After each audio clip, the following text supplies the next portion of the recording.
how can mayors across the country, because these governors are going to be opening up the states, and I know there are many mayors, especially black mayors and mayors with large black constituencies that are at odds with their governors. What advice would you give to those mayors in those cities about how to kind of stem the tide of having so many places open up against Dr. Fauci and other health officials' rulings?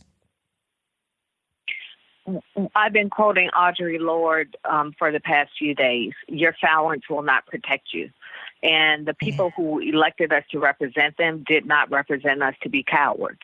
And there is not a mayor in this country who wants to be sideways with their governor. It's not productive.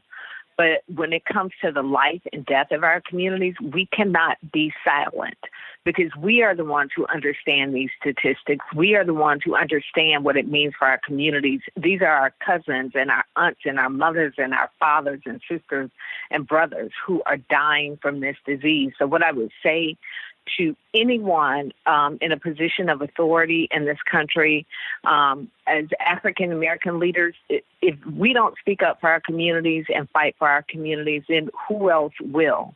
And again, listen to the science. I'm a lawyer by trade. I did horrible in science.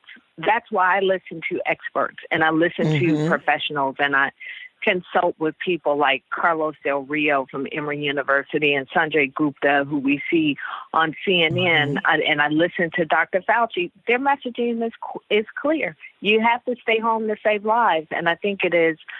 I think it's inconsiderate of us to say simply because we have beds, you can go out and go bowling, and then if you get sick, we have a bed for you.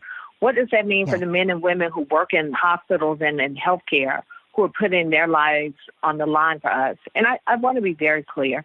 For many people, this is an economic consideration. People are saying, I can't figure out how I'm going to put food on my table. I don't know how I'm going to pay my rent. That's where we need to spend our energy as elected officials. We need to be finding ways to put money quickly into people's pockets so that they have options. They can decide if they want to put their lives on the line. But when I look at a barber being interviewed in Atlanta, and he says, if I had one of those loans or stimulus money in my pocket, I wouldn't have opened up my shop. That's a failure That's a failure of leadership. And that's where we need to spend our energy.